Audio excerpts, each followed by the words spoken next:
Hi friends, it's Kim from Homestead Hopeful.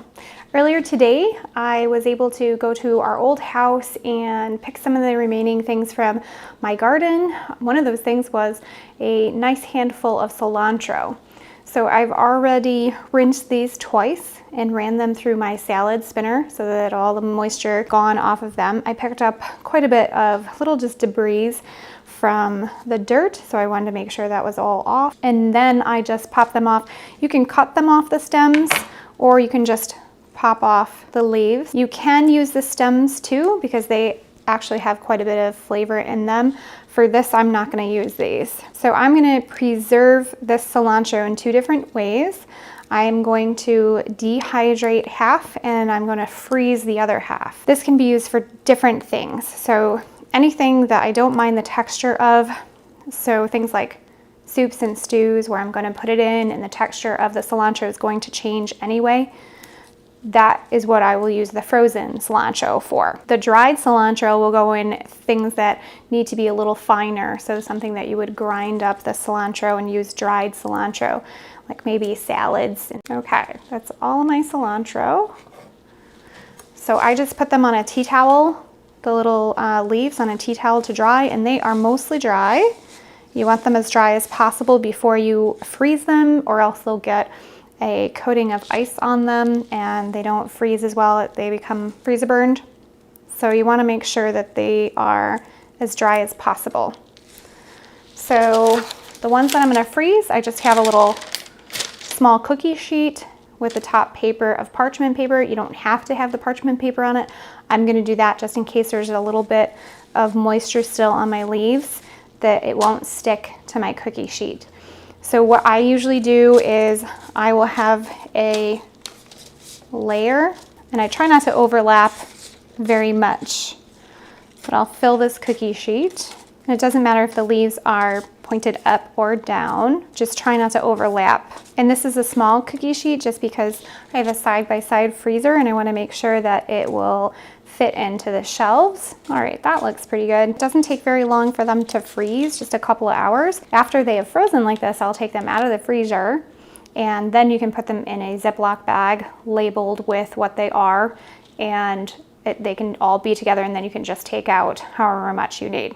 So that's how you freeze them.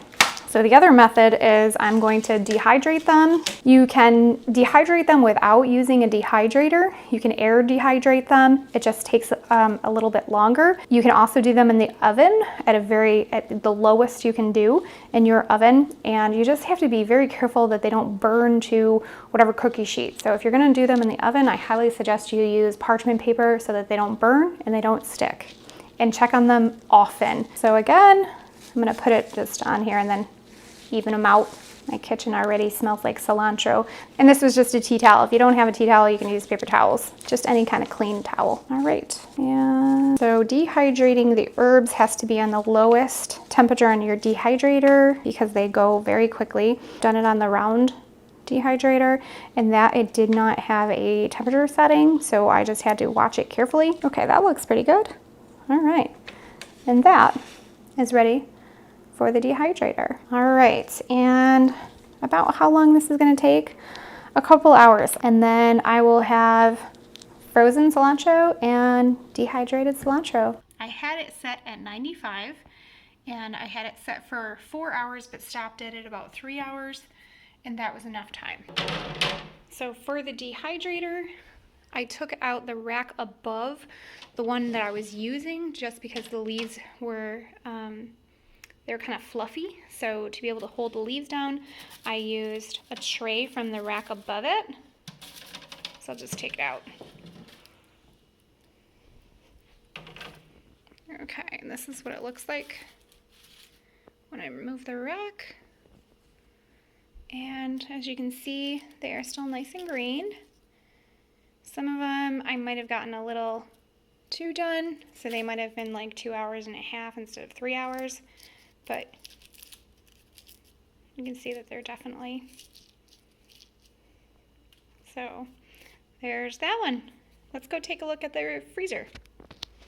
All right, here they are. Try and take them out without jumping them. Here Here's what it looks like after it's been frozen. The leaves are still a little pliable, but what I will do, I did a good job getting all the moisture off of them because I don't see any shiny icy spots, which is good. So I will put these in a plastic bag. All right, here's what it looks like, all packaged and labeled. I just wrote cilantro on it and the date. You don't have to thaw this before that you use it. Just take out however much you want and put it in your soup or whatever it is. The other method that you can do is you can chop this all up and put it with a little bit of water and pour it into ice cube trays and then freeze the ice cubes. That's what I do with my basil, and it takes up more room.